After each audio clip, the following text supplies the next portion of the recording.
ошол 13 күндүн ичинде ядролук согуш башталып кетейин деген, башталып кете жаздаган. Америка Советтер Биримдигинин түбүнө, Туркияга алып келип ядролук бомба жайгаштырат. Түндүк Кореянын бомбасы ыргыды.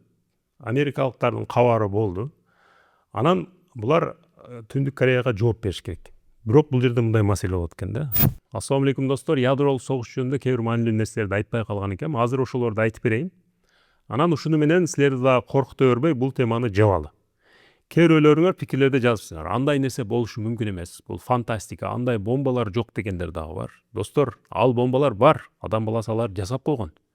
Болгондо дагы учурунда Советтер Биримдиги менен Америка холодная война учурунда бири менен жарышып атып 70 000 ядролук бомба жасап алышкан.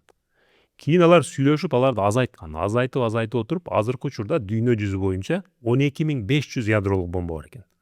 Алардын 90% орустар менен америкалыктардын колунда. Ошон үчүн Бириккен Улуттар уюмунун башчысы 2022-жылы дүйнө ядролук согуштун айынан жок болуп кетүүдөн бир түшүнбөстүк uzak турат деп эскерткен. 2022-жылы элестеткиле, ошол учурда Украинадагы согуш башталып кеткен.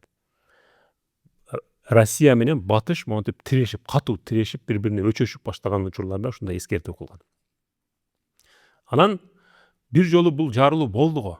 Бир жолу атомдук бомба колдонулду. Америка биринчи болуп атомдук бомбаны жасагандагы Японияга ыргыткан.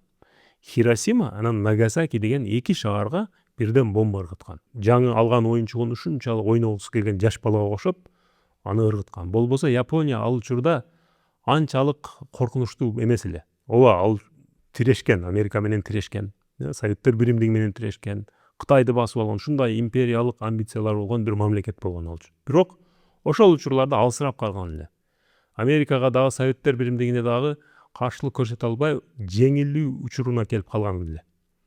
Бирок Америка караса Советтер Биримдиги кирип барат. Ошондой бир разведка алган. Советтер Биримдиги бизге караганда эрте кирип барып, Японияны алып алат окшойт деп. Бул биринчи себеп болгон. Экинчиси, бомбага өтө көп акча короткон. Өзүнүн элинин алдында мактангысы келген. Мына биз мондай бомба кылдык деп. Жарылуу учурунда 70 000-ден 80 000ге чейин адам ошол момент өлөт. Шаарды жер менен бир кылат. Дагы 5 айдын ичинде, бул августта жарылса, декабрда 140 000-ден 160 000ге чейин адам өлүптүр. Бул бомба, достор, баягы телефондордун биринчи версияларын барып азып колуңарга алып көрсөңөр, анда YouTube дагы иштебейт, интернет өтө начар, бомбалар деле ошондой. Биринчи версиясы, биринчи iPhone деп койгула. Ал ушунчалык примитивный болгон. Ичинде 64 килограмм байытылган уран 235 болгон. Ошол уран атомдорун бөлүү менен ичиндеги энергияны чыгарат да.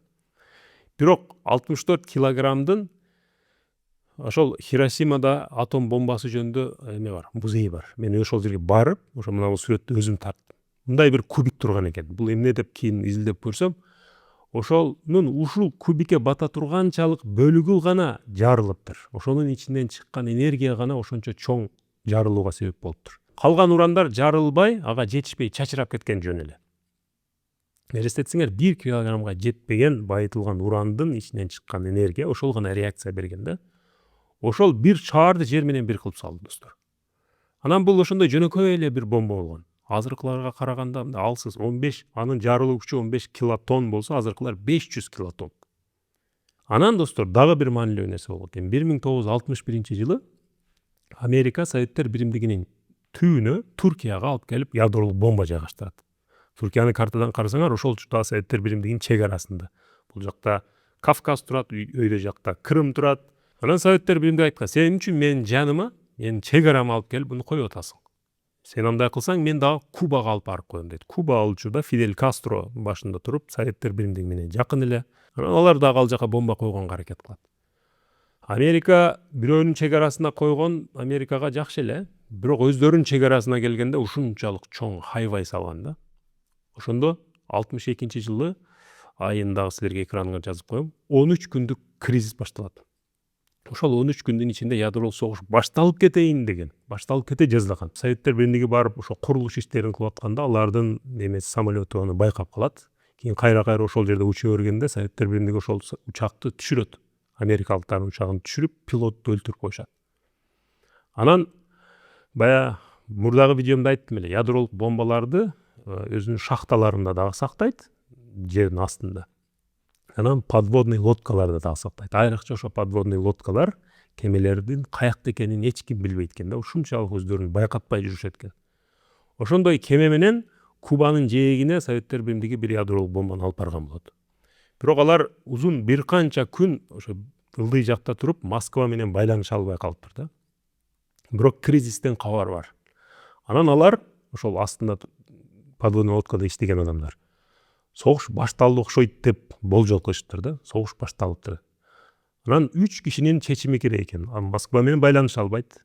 Андай учурларда өздөрү чечим кабыл алуу мүмкүнчүлүгү бар экен. Москва менен байланыша албайт, бирок үчөө азыр согуш болуп атат. Биз анда эмне кылалы? Америкага бомбаны ыргыталы, ыргытпайлыбы дегенде үчөөнүн экөө ыргыталы дептир.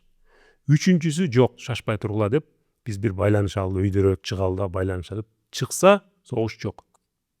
Ошентип согуш бомба ыргыбай калган да. Кийин анан Кеннеди менен ошол учурда Советтер Биримдигинин башчысы Хрущев жолугуп, анан сүйлөшөт. Америка биз Кубага эч качан кол салбайбыз деген гарантияны берет. Хрущев бомбаларды ал жерден алып чыгып кетет, ал жерге ядролук бомба курбай турган болот. Америка Туркиядан өзүнүн ракеталарын алып чыгып кетет. Бомбалар калыптыр. Бирок ал бомбаларды ракеталар ташыйт да. Эгер ошол ал ракетаны алып келген, ракета менен эгер ата турган болсо, Советтер Бириминде 10 минутада Москвага жетет экен да. Ошончолук жакын жерге коюп коет.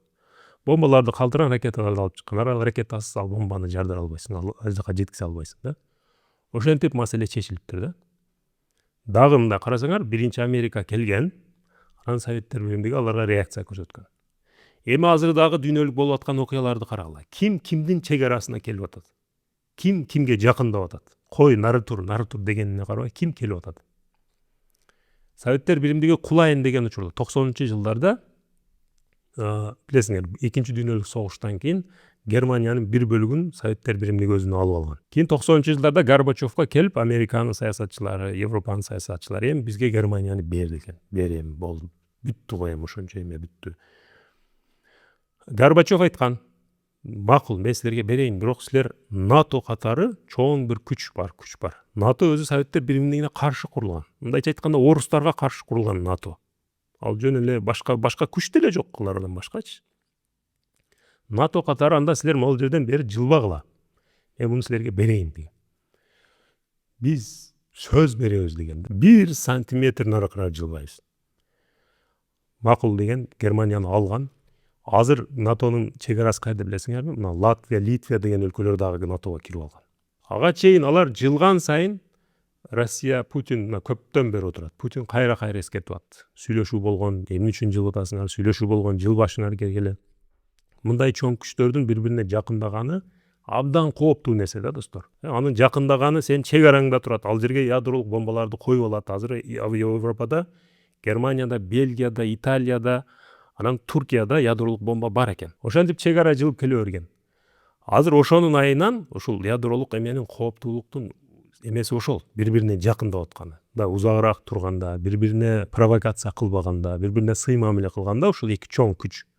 Азыр биз мындан кооптонмок эмеспиз. Анан бир мурдагы видеомдо 72 минута жөнүндө толук айтпай кетипмин. 72 минутада иштин баары бүтөт деген, бирок ошону айтып берейин деп айтпай коюптун да.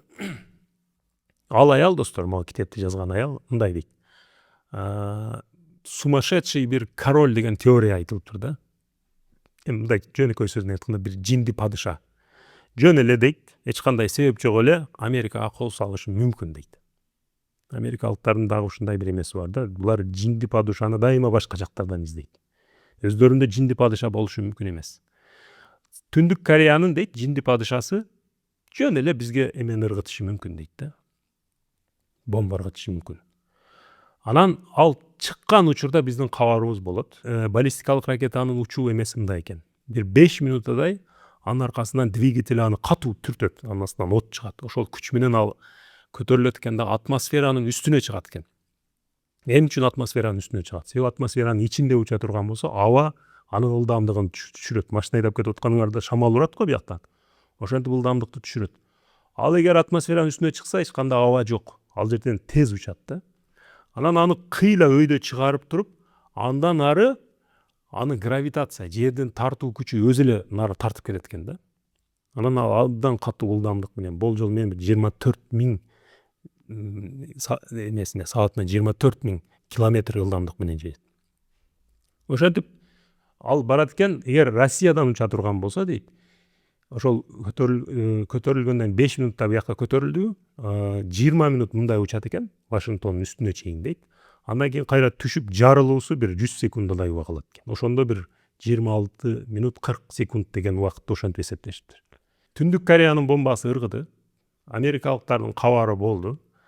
Анан булар Түндүк Кореяга жооп бериш керек. Бирок бул жерде мындай маселе болот экен да. Американын бомбалары мына картадан карасаңар көбүнчө могул жерлерде турат. Мунун Түндүк Кореяга эң тез жетүүчү траекториясы өйдө жактан, Арктикадан болот экен. Түндүк Кореяныкы дагы, мунуку дагы. Картада көрүнгөндө мындай уча тургандай болуп көрүнүшү мүмкүн, бирок андай эмес, өйдө жактан, Арктикадан. Ошол жактан учат экен дагы, ал барып орустардын географиясынын үстүнөн өсөт экен да. Сибирден өтүш керек экен Түндүк Кореяга түшүү үчүнчү. Ал деген булардын бомбасы чыккан учурда, Американын бомбасы Түндүк Кореяга карай чыккан учурда орустар бизге карай атылды деп ойлоп алат экен. Ал дагы айттым, бул ушундай учур бул жерде шашпай тур, бир чалчы, сүйлөшчү, сурачы дей албайт. Андайга убакыт жок. Орустар андай рискке кире албайт. Чындап эле ал жака кетип атабы, биз жака кетип атабы дебей эле орустар дагы жооп бериш керек болот экен. Эгер андай кылып тез арада кыймылдабаса, алардын бомбалары келип орустардын ошо ядролук бомба сакталган шахталарын бомбалап таштаса, орустар жооп бере албай калат. Ошентип орустарды жок кылып салат дагы. Буларга бомба түшпөдү, булар жок болду, жеңилди болуп калат да. Ошентип Түндүк Кореянын айынан Америка ал жака атып атат, орустар Американы атып атат дагы. 24 минутту Кореяга бериптир, 24 минутту Америкага бериптир, дагы 24 минутту орустарга бериптир дагы. Биригип отуруп 72 минутада бири-бирин жок кылып салат да. Мындай эсептешиңер мүмкүн. Америкада 300 канча миллион, 340 миллионбу элдин саны, Россияныкы 140 миллион, 150 миллиондой. Түндүк Корея канча билбейм, бирок баары биригип 1 миллиардка жетпейт го. Каяктагы 1 миллиард деп атышыңар мүмкүн. Биринчиден, НАТО өлкөлөрүнөн Франция менен Англияда ядролук бомбасы бар.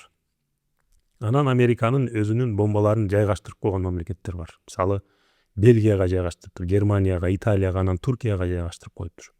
Дагы бир өлкө бар, Голландия болуш керек эле. Ошолорго дагы Америка өзүнүн бомбаларын жайгаштырып койгон. Бул деген Россия билет. Кайсы өлкөдө Американын жана НАТОнун ядролук бомбалары бар экендигин билет дагы. Россия ошону алдын ала эсептеп, ал өлкөлөрдү дагы бомбалаш керек болот да. Ошентип бир эле Америка менен Россиянын гана бири-бирине бомбалары эки өлкөдө гана жарылбайт, бул өлкөлөрдө дагы жарылат. Ушундай достор, булар менин азыр эсиме келген, анан маанилүү деп эсептеген ядролук бомба жөнүндө маалыматтар. Кийинчерээк дагы башка маанилүү маалыматтар билип калсам, ал жөнүндө мүмкүн дагы бир видео кылам. Азырынча ушул жерде бүтүрөлү. Анда кийинки видеолордо жолукканча аман болгула.